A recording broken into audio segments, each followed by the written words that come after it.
Hey, y'all, and welcome to another exciting episode of Down Home Dirt, the show where we dive deep into the journey of entrepreneurship with those who took the plunge and all the ups and downs that come with it. I'm your host, Dusta, and today we're met with Akpene, and she is with Ezer Unfolding. I'm super excited to have her come in and share a lot of knowledge with us because there's things that I still need to learn as an entrepreneur. So, welcome. Thank you. Thank you for having me. I'm so excited to have this conversation. I'm excited to get to know more because when I met you, it was at a networking event. hmm And we always talk in the podcast about how important networking is. And this is a prime example. We would have Yeah, never crossed paths otherwise. yeah, absolutely.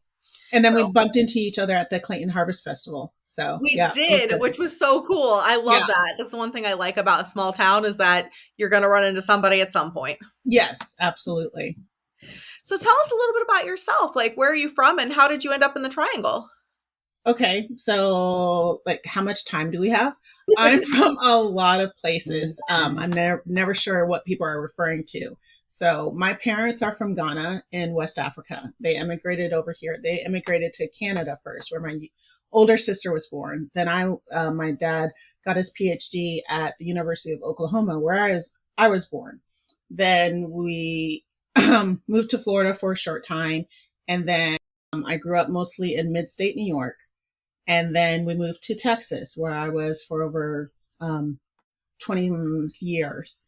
After that, I actually was a short term missionary for a while and visited a bunch of countries. Like, I think the end of 2003, I got stamped for my seventh country that year. So I traveled a lot. Amazing. And then I was in Texas, I was in New York, back to Texas, Florida, South Carolina, North Carolina, from Charlotte to Greenville, and now I'm here. Got married, met my husband online, and we talked. And then because I had my business and I could do things remotely, I moved out there. Love ECU and all that, but Greenville is a college town in the middle of farmland, and we wanted to be a little bit closer, be in a small town, but close to the city. And so that's how we landed in Clayton. And we love it. We absolutely love it. And have been here, I want to say 3 years now.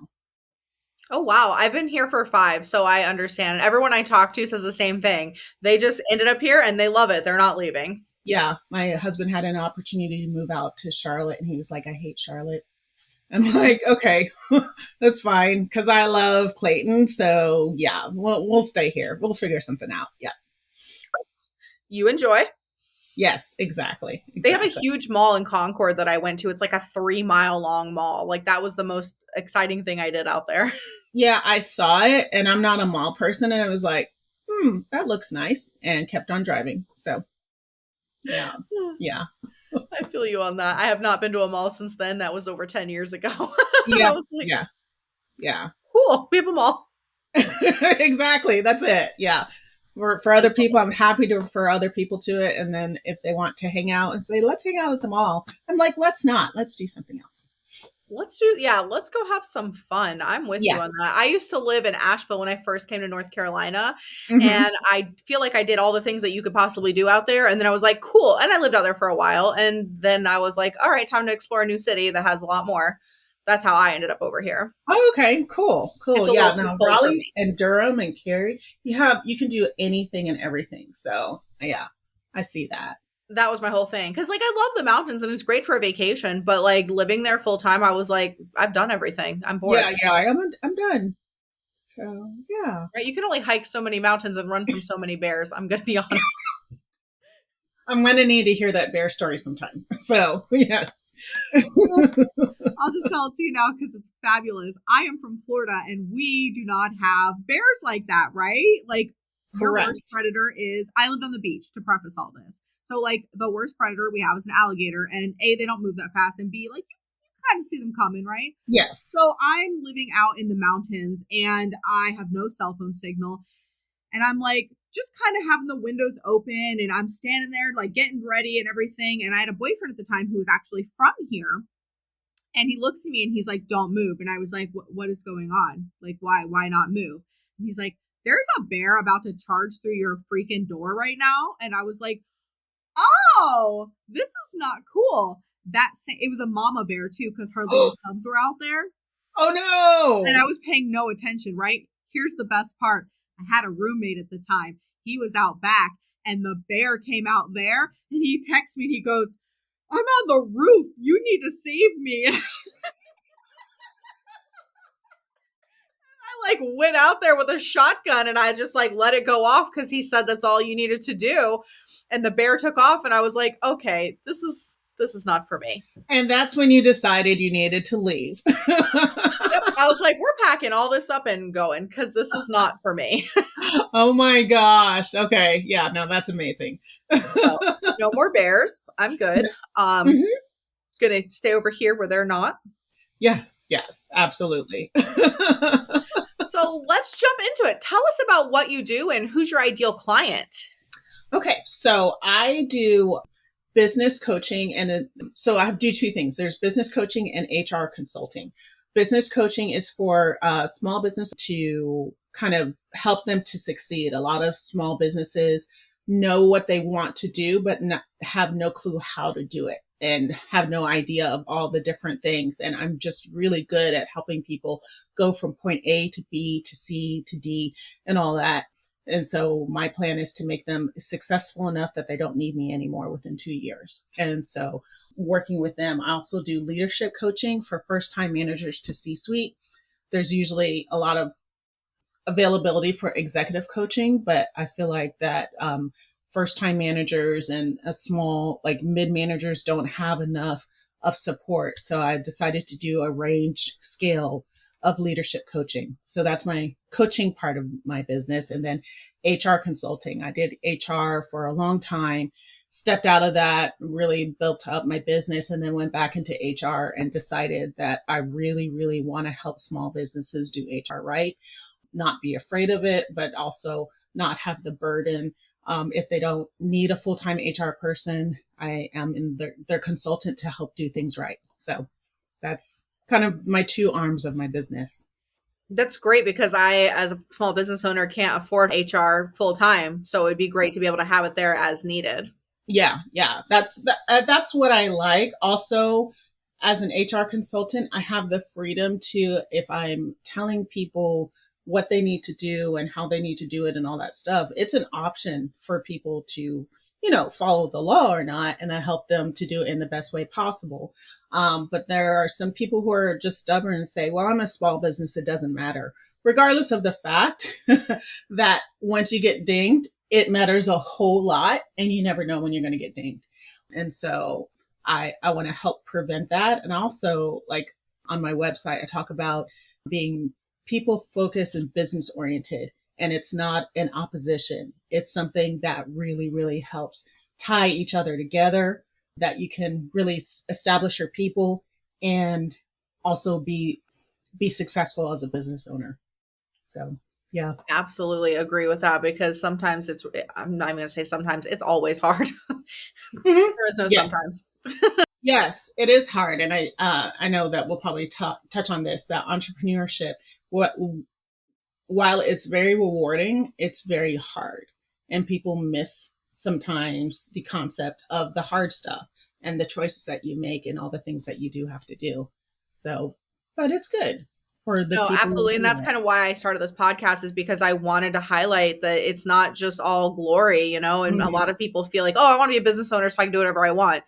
Well, there's a lot more to than that. Yeah, yeah, yeah. So And I want to be like, sometimes being as a business owner, you can't do whatever you want. So, yeah. exactly. Like that was the other thing too. You don't work 40 hours a week. You work 24/7, unfortunately. But at the Yeah. same time, you kind of have some, control over your schedule. Yeah, yeah. And that's the main benefit for me. Yeah, absolutely.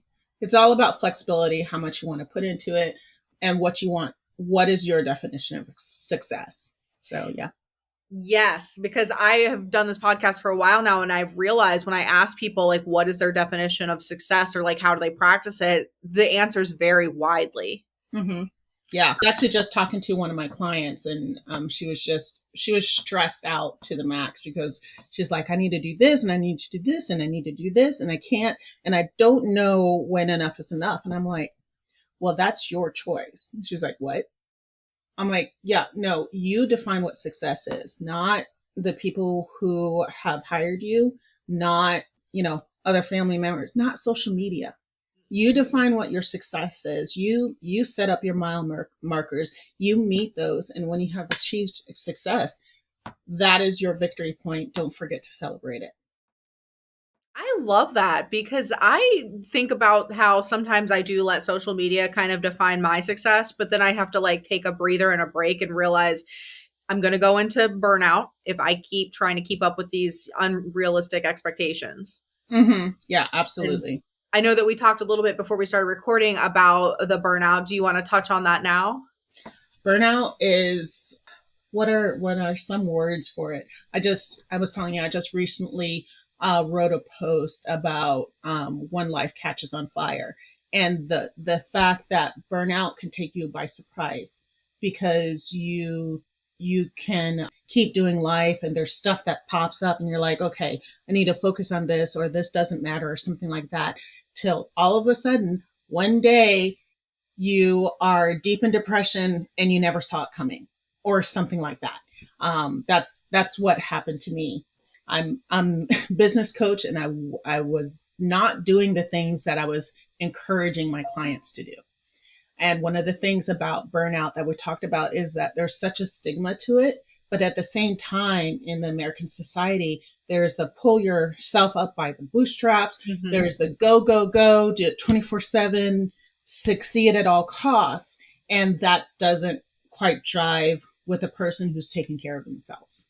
And so we need to destigmatize burnout, and we need to be able to learn what our boundaries are and to be able to stick to boundaries. I was in a store the other day. I thought this was the funniest joke that I saw. Funniest joke was, why did the narcissist cross the road? Because they saw a boundary. So yeah, I That was like, is so good. oh my goodness. And so people don't stick to their boundaries because they're caring about what other people think or do or whatever. You do need to know what's best for you and do it in the face of opposition. Otherwise, your body is going to oppose you. So, yeah. Yes, that happened to me. It was if you don't choose a day to rest, your body will choose one for you, and it did. And this happened back in like September. I Okay. literally couldn't work for 2 weeks. I couldn't get out of bed. I was just absolutely debilitated. Thought I was going to lose everything, and had to quickly figure out how I was going to be able to still make money and run my business and do everything while also not being able to leave my bed. Yep. Yeah. So we need to be able to understand that burnout is a thing, especially in the society that presses for us to do everything 24/7 and instantly, and to be able to take care of ourselves, because I really believe that our body and if you're spiritual or not, that the spiritual atmosphere says you need to take a rest at some point in time. And if, like you said, if you don't, something will make you. So I prefer to choose it myself other than other people or my body having a hissy fit because I haven't, been able to take a relaxing time. So, Yep, 100%. And I think that we need to, as people in general, just make sure that we're setting those boundaries and taking care of ourselves. yes, absolutely. I do trainings and workshops, and one of them ones that I'm working on is boundaries, building fences, not fortresses. Sometimes we go too far in one direction and say no to everything, and that's not beneficial. But we do need our little boundaries. We need our fences that has a little gate that we can open and invite people to and close when solicitors come around. So, yeah. Oh, that's so very important. We're going to have to talk about that after the podcast because I am curious to know more. Yeah, absolutely. Yeah. Perfect. So, what inspired you to become a business coach, HR consultant, and a leadership development strategist? Can you share a pivotal moment in your journey that shaped your approach? So, like I said before, I was doing HR for a nonprofit, and I started off as an executive assistant. And then I was doing program events management. And then I was doing HR because I didn't have an HR. And I eventually became a regional director to one of the locations. So I was doing 4 full-time jobs, actually 5 because I was doing a lot of operations too because I didn't have that one. And talk about burnout. I didn't really realize what it was until I actually left. And my body just went into like meltdown mode. And I left because I was like, I actually need to find out what I want to do when I grow up. And so I was kind of kicking around. Knew I was good at process management. I also helped people start businesses before I was a business coach. And somebody told me that I should be a project manager, but then they said, you should be a counselor. You're really good at listening and helping people do stuff or take care of stuff. And I was like, yeah, but counselors deal with a lot of past crap. I want to move people to look to the future. And they're like, yeah, no, that's what a coach does. I was like, people get paid for this? Really? Okay. So I got my training with a Coach Training Alliance and started my business. I think it was 2016.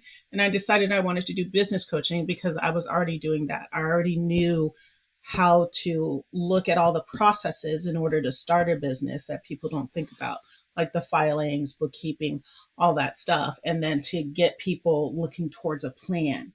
And I did a statistic that like 80% of small businesses fail within the first 2 years. And I'm like, not on my watch. So I decided that this is what I wanted to help with. I was a huge supporter of small businesses before. And I said, this is how I'm going to put my support to. So I was doing that so that was 2016, about 3 to 4 years. And then, national or global pandemic hit and everything was shut down. But I was already doing a lot of things remotely. I was actually teaching on a homeschool platform called OutSchool, and I was teaching social skills. And so I was doing that part-time, which became full-time as everybody became homeschooled. And it was crazy. And I was doing my business and everything like that. And at that time, I was seeing how businesses were furloughing people, shutting down, laying people off. And I became very, very agitated. I was like, but don't they know? Like business sense and people sense, they need to be able to understand how to run their business and also how to manage people. So I decided I would go back into HR. So my thought was I get hired on with the company, help them out. And I got hired on in 2021, I think it was, to a small consulting company who wanted to have an HR person to be strategic to help them move their HR forward, which I was able to do a little bit. But there was a lot bit of tension on what strategic HR was. And I'm an empathetic person and I was taking it in all physically and it broke me. And so after 2 years, I went on a mental health leave to try to get my stuff together. And then as I was coming back, I was like, I can't do this. I need to be able to work with small businesses that want that help. And if they don't want it, I can move on to the next. And then I wanted to continue with the coaching. And the leadership training happened as a conglomeration of the two. I found myself doing leadership coaching with the managers that I was working with. And then I did a couple of trainings for people outside. And I was like, I love doing this. I love doing this. Let's just throw this into the mix because I love doing this. So yeah, that's kind of my Cliff Notes story of how I got to it. I love that because that's I feel like a lot of people they don't jump into it necessarily. Sometimes they just fall into what they want to do. Yeah. After realizing all the stuff they don't want to do. Yeah, that's a lot of the HR thing. I didn't realize. So when I was a full-time HR, I was seeing some of these things on LinkedIn pop up called HR consultants and fractional HRs. And I was like, wait a minute, what is this? You mean I could have been doing that? Yes. Okay. So that's why I was like, you know what? I could do business consulting or business coaching and HR consulting. And that kind of marries a lot of my strengths, my my gifts, my tools. And so when I was making the exit from full-time HR, I just kind of tacked that onto my business because I really still want to do that. I think HR is important, and there's a stigma to HR, the HR profession, because people say HR is not your friend and don't trust HR. Nobody says finance is not your friend. Nobody says legal is not your friend. Nobody says marketing is not your friend. But for some reason, HR needs to be your friend. And don't know where people got that. And there's a lot of the burnout in the HR community is very, very high. And I would say for people who are still in there, check on your HR people because they're not okay. They're really not. So, yeah. Especially this time of year. Oh, my goodness. Yeah. Yeah. So, yeah. Yeah. That's great. I love that. So we Mm-hmm. talked about success a little bit and how it's defined. How do you define success for your clients, and how do you help them set realistic yet ambitious goals? Okay, so two questions. How do I define success for my clients is when they feel successful. So part of our establishment of goals is what does success look like for them? And I actually was doing that with one of my clients, and we spent actually about 6 weeks, almost 2 months, trying to figure that out because it was, oh, I just needed more clients. And I'm like, okay, how many more clients? What does that look like? As many as possible is not reasonable. And so she has a family of two special needs boys. And so we actually talked about reasonably what does that look like to be successful and also to be a good mom to her kids. And so that helped her recognize, okay, this many clients would be actually very, very sustainable and successful. And then when the boys reach this age, then we can shift. And that's one of the things that I, I find myself really happy when people understand that success is not just one thing for all time, that success can change depending on the season that you're in. So let's define what success looks now. And I usually talk about a six month plan, a year plan, a 5-year plan, and a 10-year plan. Most people don't know what they want to do in their 10 years, and I'm fine with that. I'm saying, okay, what are you working towards for your 5 year? And then what does that look like? What are the steps to get there? And then what does 6 months and 1 year look like? So when people can figure that out and understand that they're not tied to somebody else's success, but they can do what is valuable for them and their family, I feel like when they have that mind shift, that's successful for me. I will agree with you on that. I have no idea what I want my life to look like in 10 years. I know. I don't even know what I want it to look like in 5 years, but I got a 1 year goal. That's good. That's good. I hate it when companies interview and it's like, what do you like? What does success look like, or where do you want to be in 10 years? And I'm like, I don't know where I want to be in 10 days. So that's not a valid, really valid question here. So yeah. I'd love to be in the Caribbean for about 10 days. Yeah, exactly. As far Exactly. as it went, I don't know. Get me Yeah. there. Yeah. Yeah. Exactly. That's me. I'd rather be on the beach. But no, we've got to get the business taken care of first, you know? Yeah. Yeah. Well, sometimes and that's another thing is to talk, going back to the boundaries is planning in your me time, your self-care time as a part of your goals. So I had her, she was working 24/7 and she was burning herself out. And I was like, you need to take your rest day. That is part of, I'm very rarely prescriptive. I'm collaborative, but I tell her, you need to have a rest day and I need you to tell me when it is. Because when you have your rest day, it allows your brain to wind down and actually restore. And then you actually tend to be more innovative and creative once you've taken that rest day. So it's planning for rest, but also planning for success too. Celebrate your wins, the small ones and the big ones. Absolutely. It took me a while to realize that. So I have a new saying that I do, which is Saturday we rest and Sunday we give it our best. And by that, I mean the things That that I need to get done for me in my home. I do not work. Sometimes I edit. I do cheat and I edit. yeah, I love that. My husband and I we call it hardcore Sabbath. Like from Friday night, sometimes we do a game night, but Saturday, we are just like, we'll wake up anywhere from 8 to noon, and then we chill out. Sometimes I have craft projects. Sometimes we just, chill in front of YouTube. And when people want to do something on Saturday, I'm like, maybe next month. So, yeah. I feel that. I know everybody wants to do like parties and stuff on Saturdays, and I'm like, leave me alone. It's my day. Yeah. It's like the only day I get. Yeah. Like Sunday is preparing for work. I'll do stuff Sunday all day long because we've got to be up and around and stuff like that. Saturday, I'm like, do I have to put clothes on? Because don't wanna. That's so funny because I realized the other day that I own more pajamas than I do real clothes. And so whenever I have to go somewhere, I'm like, oh. So I've got this tracksuit that I always wear because it's like the most comfortable thing ever. And I'm like, Nice. it's close enough to PJs, but also close. Yeah, my husband, I love my husband. He bought me a pair of sweatpants or a sweat skirt. So it's very comfortable and it's sweatpant material.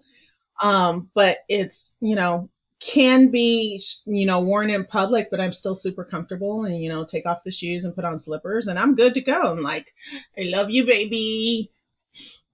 I do not wear real shoes, and I don't know if this is like a sensory issue thing, but it's either slippers if it's cold and flip-flops no matter what. Oh, nice. Yeah. I used to work with somebody that unless it was below zero, he wore flip flops. What are the most common challenges you see entrepreneurs facing today, and how do you guide them through these obstacles? So one thing I see is people trying to do everything themselves. And so I say that once you have one or two clients, start outsourcing. Like as soon as I had some income coming in, I hired my bookkeeper and she became my assistant because I can do the bookkeeping, but that is not what I want to do for my business. And the time I spent bookkeeping, she can do it faster. And then I can use my time, which is worth more than doing bookkeeping, doing something else out. And so when I break down the math for people, they're like, oh yeah, that makes sense. And so doing a lot of stuff in business makes sense when you're first starting out. But once you start having some income, it's really hard for people to let go, but you need to be able to let go in order for you to be more successful. So that is one thing. And the other thing is don't do it by yourself. Always have people around you. You can have family, and that's great, but you need people sometimes outside of your business. You need people like in the same circles sometimes, but outside of your business. I've joined a couple of networking groups. I'm an introvert, so it's not going to be very many, but people that I talk to, and then people that I've developed relationships. Some are past clients that have become advisors. You need a variance of voices around you, because if you're trying to do it yourself, you are A, more likely to get discouraged, and B, you start having tunnel vision. So yeah, I would recommend outsourcing as soon as possible and surround yourself with a multitude of counselors. Absolutely. We had a very good guest recently. His name was Kareem, and he came on. Yeah, I heard that. Yeah. Love him. And he was talking about how even Michael Jordan had a coach, and like Yeah. making sure that we figure out who's going to do it, not how we're going to do it. And I really needed that to be refreshed today, because that was something I was kind of struggling with before we did the podcast today. And I'm like, how am I going to do this? No, it's who am I going to get to do this? Yes. Delegation is a thing that if done poorly, it can give you stress, but if done well, can change your whole outlook on life. And that may sound very, very existential, but I love my assistant, my bookkeeper, who became my assistant. I know that I can task her or something that even if she can't get it done, she can tell me where she's running into things and we can work on it together, but it's not my responsibility anymore. And I am free to do other things. You find yourself people you can depend on, and it's wonderful. Wonderful. Oh, okay. So it sounds like I need to get my checklist together of all the things I need to outsource. So I'm gonna work on that. Thank you. Yeah.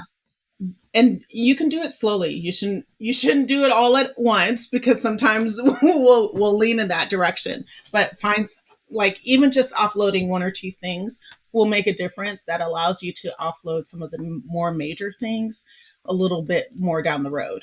So yeah. That's good. That's great advice, actually. Now I kind of have an idea of where I need to whatever. And I find people swing from I'm going to do it all myself to I'm going to delegate everything. I'm like, let's just keep a moderation here. So No, that's perfect advice because that's kind of what I feel like. Just here, someone else take all this, and I'm like, wait a second, I need to make sure that I'm baby mm-hmm. stepping it. Yes, yeah, yeah. I can't expect someone to take it all on. So, how important is a mindset in entrepreneurship, and what strategies do you recommend for shifting from a negative one to a more positive and productive one? I think mindset is one of the most important things. I am a firm believer that your whole body is very holistic. And so if you have a negative mindset about something, it's going to affect you physically. And so if you're looking at entrepreneurship with fear and trembling, but feel like because you don't like your job or something else that you still have to do it, you're going to struggle there too. You're not running away. You end up running away for something and meeting it where you are. So your mindset needs to be, I'm doing this because I want to be successful. I want to serve other people. I want to have help. You need a mindset that is positive. And another mindset is that you don't have to do entrepreneurship. I know on LinkedIn, there's a lot of people who's like, yeah, ditch your 9 to 5. Entrepreneurship is the way to go. And it's not for everybody. It really isn't for everybody. Like my husband loves and supports everything that I'm doing. He would never do it himself. He needs that stability. And for someone to say, okay, now go do entrepreneurship, I don't know how that conversation would go. So yeah. So the mindset, I think, is the most important thing. And you need to be doing it for a calling and a reason that uplifts you, because it is hard. It's difficult. It's not all rainbow farts and roses. So we need to be able to take the bad with the good. And if you have a hopeful mindset, if you have a positive mindset, it's going to be easier to overcome those obstacles than, oh, I have to do this. If I don't, I'm, in deep doo-doo or whatever. That down spirals into, a failing business, quite honestly. You're absolutely correct on that. And I'm glad that you brought that up. Entrepreneurship is not for everyone. And my ex-husband was one of those people who worked for somebody and then he literally dipped his toes in, realized that that was not for him at all, and was like, took a step back and said, no, I'm getting a job because I'm absolutely not capable of handling this. And it was good that he realized that. Some people, Yeah, like you said, they end up with a failing business, but before they're like, oh wait, maybe this isn't for me. it is not a failing. Like, I think the most mature thing that you can do is recognize your strengths and your weaknesses and move into that. I do a strengths training as well, and people instinctively work on their weaknesses when they have the strengths just sitting here waiting to be developed. And I'm like, this is bass backwards. Why are you doing that? I've never thought about it like that. That is so true because we're always focusing on like our flaws and things that we think we should Yeah, work on instead of shining a light on the things we already that work. exactly. And I'm not saying ignore your weaknesses. I'm saying be aware of your weaknesses, work on your strengths, and work on collaborating with people who complement your weaknesses in order for both of you or all of you to be successful. Perfect. Okay, I know what I need to do now. Because that's true. That's something as a person who, like, I run my whole operation. However, I do have a business partner who happens to also be my child. But at the same time, she's better at a lot of things that I am not good at. And so I feel like we work really well together. And it wasn't until she stepped into that role that I realized I needed to focus on what was I was doing that was right. Yep, absolutely. I think we would get a whole lot further if we all recognize, like you did, where you are. Doesn't mean that you're running away from your weaknesses. It means that you are leaning into your strengths. So, Absolutely. So, in the role of HR, in your view, what role does effective HR play in the success of a startup or a small business? And what common pitfalls should entrepreneurs avoid? So I think the role of HR, especially when you are starting to hire more people, my catchphrase is prioritizing people so you can prioritize your profits. It's a lot of P's in there. But the fact of the matter is that you need people in order to get your profits. At the same time, you won't have profits without your people. So you have to understand that investing in people and making sure that they are professionally developed and that they're happy and that they are clued in with your values and your company business and all that stuff is investing in your company and investing in your profits. So again, another mindset thing. Working with HR is a strategic point in order to make your whole business successful and not just your bottom line. I'm not sure I answered the question. Did I answer that question? Yes. Okay. I'm just very, very passionate about the fact that people separate their bottom line with their human resources and they actually work in tandem with each other.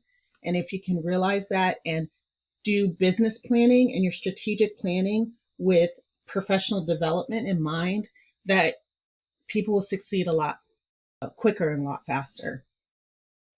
It makes sense. You're absolutely right. I appreciate that insight.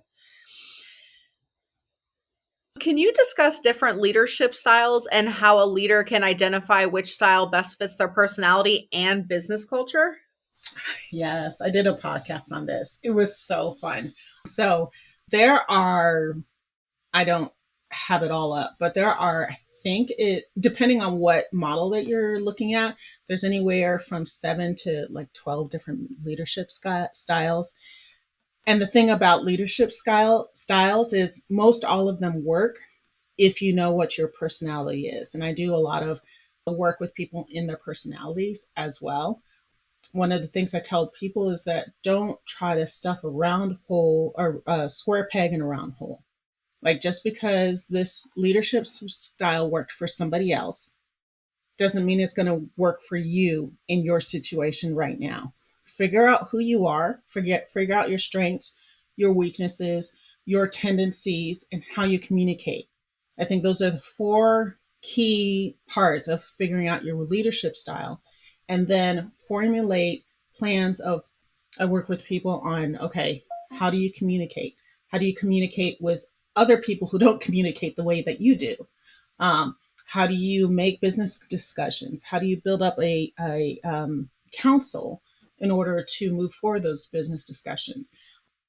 Do you want to, there are some times where you need to be an aggressive leader in order to get things done, but there are some times where you need to take a step back and be more of a collaborative leader. What does that look like? How do you do that? And who do you partner with in order to make that happen? Because sometimes you just can't do you just can't do that on your own. You're like, no, I have to do this, and this. But then they say that they meet roadblocks. And so where are those roadblocks coming from? It's because you need a collaborative style for this period. Doesn't mean that you have to change your leadership style for everything. So I usually work with people to do a customized development of that leadership style because it's different for everybody, as far as that's concerned. But what I would say is that if you find yourself to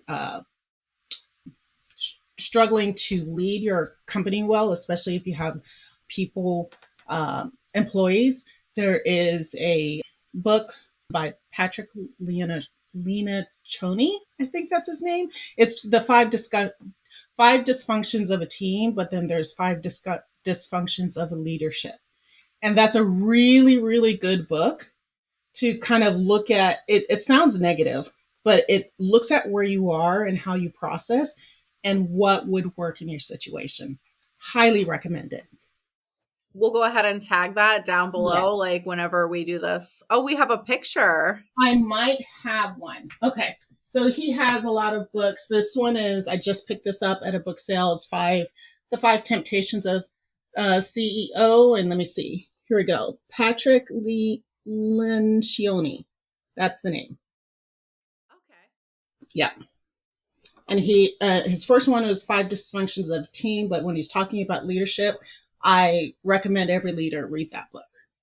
That is going on my book list. I have a list of books that I read and I recommend when people ask me. So Yeah. we're putting that on the Patreon so that people can go and look at it. Oh, good. Good. Yeah. So I want to keep everyone connected with the same stuff that I'm reading. What are your thoughts on the importance of feedback in leadership and team dynamics, and how can it be effectively implemented? So feedback is important, but you have to be careful about how you receive it, how you collect it.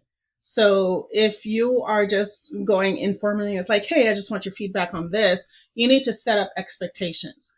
You need to say, hey, this is what we're working on, and this is what we need feedback from. I was just in an HR class and we talked about this. And you have to set up the expectation that I am receiving feedback from you, and I may think it's a good idea, but we may not implement it right away, or it may not work with this plan. So having an open communication is the most important thing, is that, yes, we're looking for feedback for a different perspective on what's everything, what people think about everything. But most often, a lot of people don't have all the pieces to what the CEO or the founder or whatever is working with. And so they're just bringing their perspective into it. So having that communication of, I am eliciting feedback.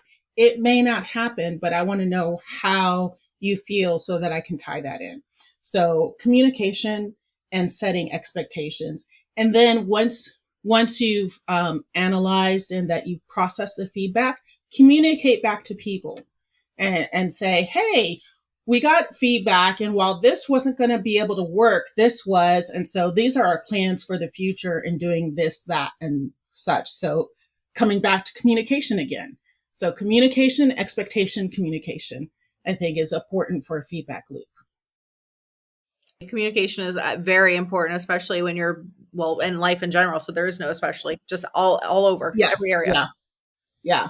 And then for the leaders, be free not to take criticism and feedback if you feel like that it's not appropriate or it doesn't apply.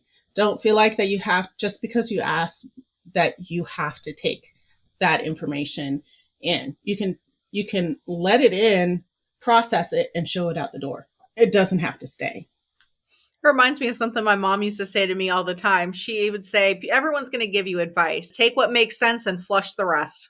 Yep, absolutely. I do career coaching from time to time, and I tell them, you can get opinion from 3 different career coaches and have 8 different opinions. It it's a thing. So figure out like what is sound, what is based, and then move on from there. It's great advice, honestly. Love that. Yeah. What coaching techniques or tools have you found to be most effective in fostering growth and development in your clients? So I work with people, and I know there's a lot of people who don't do personality tests. I love doing personality tests, but explain to them that this is not a prescriptive thing. This is something as a base to move forward from. What are your tendencies? What are some of your weaknesses? What are some of your strengths? So I'll do that along with, for more professional engagements, I'll do Clifton Strengths because I think they're fabulous, especially if you get the list of 34 strengths, and do that. And then, so I'll take those, and then we'll talk about that, and I'll take your goals and what you want to do. And if you don't have goals, then we'll develop goals and on what that looks like. And then we do chunking. Okay, so what does this mean? What do we want to work on here? And then how do we work on it? And so we take both those analysis and then work a coaching plan that usually spans about 6 months to a year. I have one client that I've been with for 2 years, and I really feel like the last year I've been the security blanket because she just likes to be accountable to somebody who's outside of her circle, but has the business knowledge and stuff. And I'm like, sure, pay me for, listening to you. That's fine. I can do that. But it's because I established the what their strengths were as being achievable goals. So that's kind of the nuts and bolts of how I work with people in coaching. And for HR, I do an HR assessment as to where people are and seeing what good things they're doing, because usually there's something good that's happening. And people need to know that there's something good before they get hit with, these are the 5 things that you're not doing right. So what good they're are doing, and then what are things that they have to work on. And then I say the top 3 things that they would need to work on most immediately. And then they have a choice to work on it by themselves or to hire me to help with the implementation. I love that. Finding out where they are and where they need to go. That's Yeah. perfect. Yeah. It's not a one size fits all. So if people are like, okay, this is what you need to do without having talked to somebody, like I know people who step into contracts with consultants and say, you need to do this, this, and that, and the other. And they're like, but you haven't assessed our business. Run far, far, far away. Because yeah, it's not a one size fits all thing. And that's great that you customize it to each, because obviously, everybody's different. Yeah. Yeah. That's And great. a lot of the times it's because people don't know what they don't know. They've looked in different things. They're like, oh yeah, I need to take care of this. This makes sense. And they are all straight on this area. They're all straight on the bookkeeping and payroll. They have no clue about performance management and vice versa. So it's just the thing. I think you need it in general, whether it's like raising a family, running a business, because there's always going to be people that are better than you are at certain things. And that's what makes the team work. Absolutely. And that's kind of what I teach in my strengths workshop, is that leadership happens better in a team where all your spiky bits. So we all have spiky bits, and the goal is not to round down your spiky bits. It's to fit your spiky bits with other people's non-spiky bits so that you have a stronger unit together. Oh, I like that. I like it too. It goes back to it goes back to not necessarily just working on your flaws, but seeing where they fit into, or not say flaws, but just things Yeah. that you're not good at. Yeah, exactly. Weaknesses. Exactly. There's the word I was looking for. English is hard. I'm sorry. English is hard, especially for a native English person. Yes. Oh. There you go. You've got other languages floating in there. Yeah. So that's the excuse. Mixing the two. So change is inevitable in business. How do you help leaders navigate change management while keeping their teams engaged and motivated? So change management, we'll go back to communication. There has to be transparency in communication. If people are moving towards a change in plan, and a lot of times, as fast as things change, technology is, there's going to be constant change. And so, first of all, you have to prioritize what you're doing, because you overwhelm people with change and they become non-productive. So you need to prioritize what you're doing and what stages, because you can do multiple changes, but you can do a big change and a small change. And as this big change is winding down, then you can do another one, give people a breather, but always communicate, gather kind of like beta groups or focus groups to make sure that whatever you're implementing, that it can be implemented on a smaller scale before you ruin everything on a big scale. And again, communicate every stage of the way, get stakeholder buy-in, making sure that people support. Sometimes people are loud supporters, some people are loud detractors. Talk to the loud detractors, see what's going on. And sometimes people are, and I think this is in another book that I read somewhere, Good to Great, is that some people are on the wrong seat in the bus. And so maybe sometimes they need to move to a different seat in order to facilitate the change. Sometimes they need to get off the bus. So you need to have a high sensitivity. You need to have a high emotional EQ when you're facilitating changes, so that you are very, very stable in how you encounter obstacles and opposition, but also so that you can read other people and help them overcome their objections and rejections and whatnot. And I don't know if I've said this enough. Communicate. Communication, we're bad at it, but once we do it, it's amazing how the air clears. So I will agree with you on that. they're bad communicators on the whole. So if you think you're a bad communicator and people are telling you that you're a great communicator, imagine what they're facing on the day to day basis. That's true. I didn't think about that. I just was like, oh, I was trying real hard, to like make sure that I was doing the right things by you. Okay. Yeah, no, that's, and they absolutely appreciate it. So I find that that's something that I continue to bump into because people kind of get tunnel visioned and they get siloed and they forget that not everybody's in their head. Not everybody wants to be in their head. Sometimes it's a scary place, but communication will help, ease things out. Another book that I was actually teaching managers was Crucial Conversation. Have a shared pool of knowledge, shared pool of words, because even when communicating, making sure that somebody's hearing what you intend and not what there is. So kind of, and sometimes that only comes by trial and error. Oh, I told you this. And people are like, oh, I thought that meant this. Yeah, no, that's not what I meant. Let's clarify things so that we can move forward. So, yeah. Going back to, I went to therapy, and one of the things that you have to do is you have to tell them how you feel, and then they have to repeat back what they heard so that you're clear. That is a coaching technique that they taught us, is that, okay, recalling that information so that you're not thinking that they said one thing and then you start coaching them on that and they feel unheard and they shut down. It's a bad deal all around. Completely understand. For that, it changes things, because even if they heard something the same, just the fact that you ask them opens them up for input. So, and for correction sometimes. Making sure that that dialogue is open is very important in leadership, I think. Yeah. I'm not a communications major, but that this is, I would say, about 60% of my message.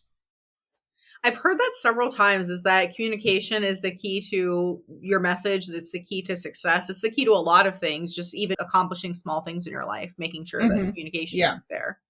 And it says a lot that is something that comes up again. And it's because people don't do it. No. And I think that's like how most relationships don't end up lasting, is because work or otherwise, is the communication issue. So let's talk about your work-life balance. As an entrepreneur yourself, how do you maintain work-life balance, and what advice do you give to those struggling to find that equilibrium? So work-life balance, I think, is important, but I hate the word balance because it's never going to balance.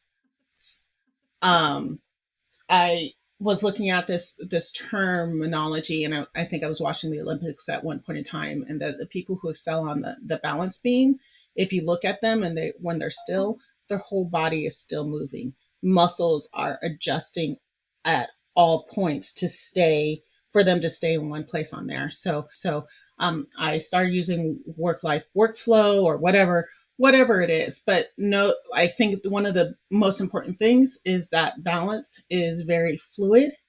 And so there are some seasons in your life where your work-life balance looks like A, and some seasons where it looks like B. There are some times where you need to communicate to your children, mommy's going to be gone on Tuesdays and Thursdays, but after, set certain times, we're going to have date nights or something like that. So it, again, is the communication piece, but also know what your capacity is. Like my capacity is, if I am working hard 5 days, then I am going to be worthless for the next couple of days. So I'm not going to schedule anything because there's no point. I'm not going to do well.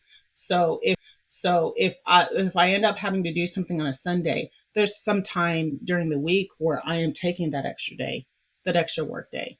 And then know what your priorities are. I rarely do anything in the evenings because that's family time for me.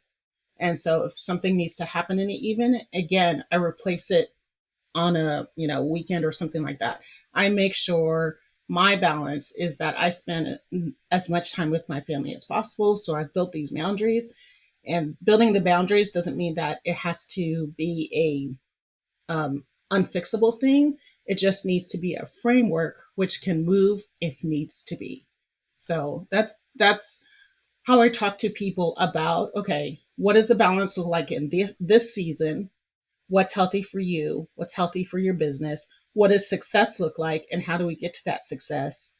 And make sure success also includes their personal life. What does success look like for them in their personal life during this season where you're building your business to do A?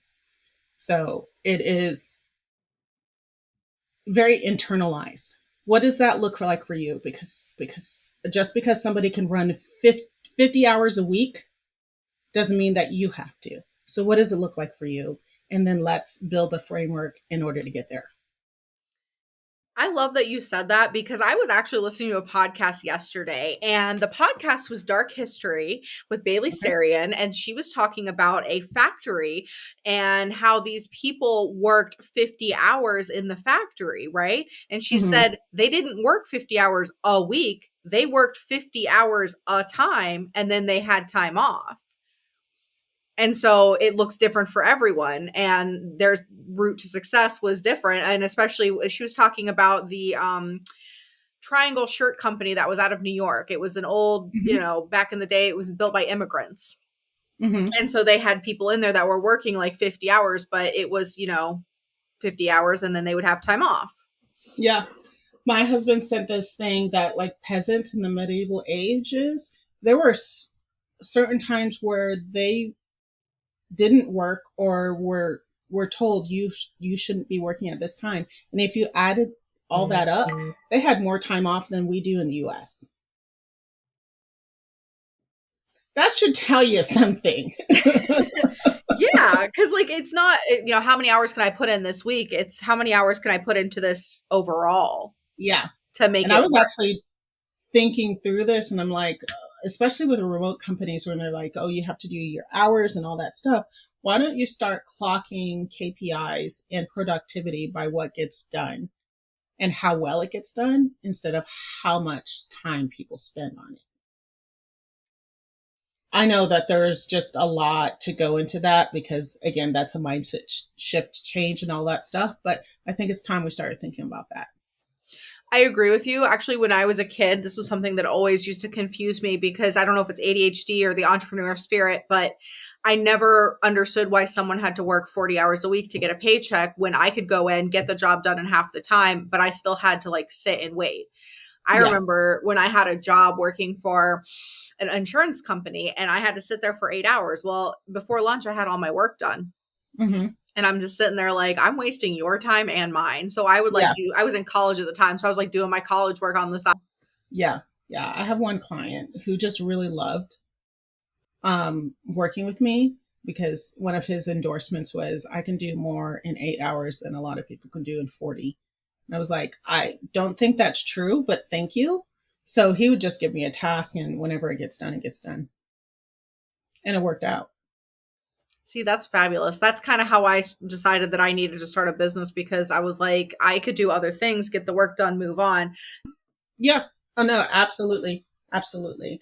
My sister-in-law has ADHD, and she's dealing with some of the kids, and it's just a different way of thinking. And I also believe that that's why too many people are on medication because of the societal expectations. If people did things in the capacity that met with their personalities and their abilities and needs, we would need a whole lot less medication. But that's a whole nother story. So I'm not even going to go there. I just think we should be doing things differently. No, I agree. I have been unmedicated for a year. If I would have had it growing up, I think I would have been a lot more successful in life. And I think it wouldn't have taken me 10 years to get a college degree. But at the same time, if it wasn't for me taking all of that time and getting where I'm at, I wouldn't be where I'm at today. Oh, absolutely. So I Absolutely. look at it, and it also takes out a lot of creativity from a person, just from my experience. Yeah. So not taking it has led me to be more creative, which is why I started the podcast. And it's kind of, I feel better letting my creativity out than I do being productive, if that makes sense. Oh, absolutely. And if you understand about letting your creativity out, you end up being more productive as you learn how to wield it. So, Light bulb. That makes so much sense because I remember I told you I had just started this podcast and it has taken off exponentially. And because I'm letting my creativity out, I am becoming more successful with it. ding, ding, ding. Love I'll this. send you my bill later. Yep. Oh, perfect. So I'm on the right path. Good to know. Yes, absolutely. Yeah. So do you have any advice for our listeners on becoming an entrepreneur and hiring a business coach? Anything that they should look for to make sure that you match? So, becoming an entrepreneur, make sure you weigh the pros and cons and make sure that you're talking with people. Don't make a decision in a bubble. Don't make a decision in a vacuum. There will be naysayers and there will be people who support you. Make sure that the people who support you have differing opinions, but opinions that you respect. That way you will get a more rounded picture of what that looks like. And I would say work with a business coach that asks more questions than tells you answers. If they're asking questions, it means that they're listening to you and that they're wanting to customize their approach to who you are and what you want to be. But also make sure that they know what they're doing. if they're saying, yeah, you can do it, this is great, you can do A, B, and C, and don't worry about those legal things, I encourage you to run far away. Because a business coach will help you on your road to success, but also, and I shouldn't say, but also, and help you put those legal things into place so that you don't have to worry about getting dinged later on down the road. Yes, because that is always a fear. Yeah, yeah. And you can do it without a business coach, but I would encourage you to have somebody that is not family, probably not a friend, but somebody who is warm and accepting and can work with you. And it doesn't have to be the same person for the duration. If you outgrow one, you can look for another one. So, yeah. And that is a great accomplishment, to outgrow one to go on to another one. So don't look at it like it's a negative. It's actually positive. It's a positive. I think it's great it's usually for me about the 2 to 3 year mark when somebody says, I'm kind of wanting to go in another direction. That's why I have a lot of referrals in my arsenal. I was like, this is a perfect person to go in the direction that you're going to. I believe in collaboration and helping people out, and also work towards my strengths. So I am good for a certain amount of time in a certain area of business, but as our people are like franchising, I don't do that. I don't know how to do that. I'm not going to pretend I know how to do it, and I don't want to study to do that. So, but I know 2 other people who do that, so I can refer you to them. So, yeah. I love hearing that. I learned a new term doing this podcast called what is it? Co-opetition. So we're in the same field, but we're not really. I don't like the word competition. I don't feel like that's what people are. Yeah. My other perspectives, we never became clients, is collaboration over competition. I'm like, I'm on board. I'm bored for that. Exactly. There's enough work for everybody. Absolutely. And also, there's somebody out there that does something you don't do. So wouldn't it be great to be able to have a referral service and be considered a well-connected person? Yeah. Yeah, exactly. Exactly. So tell everybody where they can find you. What's your website address? Okay. My website address is Ezer, Hebrew root for help, unfolding. So opening up, unfolding.com. So www.ezerunfolding.com. I'm also on LinkedIn. You can find me by my name, Akpene Torku Sims. I also have a business page on there. I'm not up for social media very much, but I am on Pinterest. You can find me, same business name there. So I post a lot of my blogs and such. I love it. And we're going to go ahead and tag all of that stuff in the information when we post this, so people will be able to find you easily. Awesome. So thank you so much for your insight today. I really appreciate doing this podcast with me. I had so much fun. Thank you for inviting me. This was great. Absolutely. And thank you guys for joining us for another exciting episode of Down Home Dirt. We'll see you next week.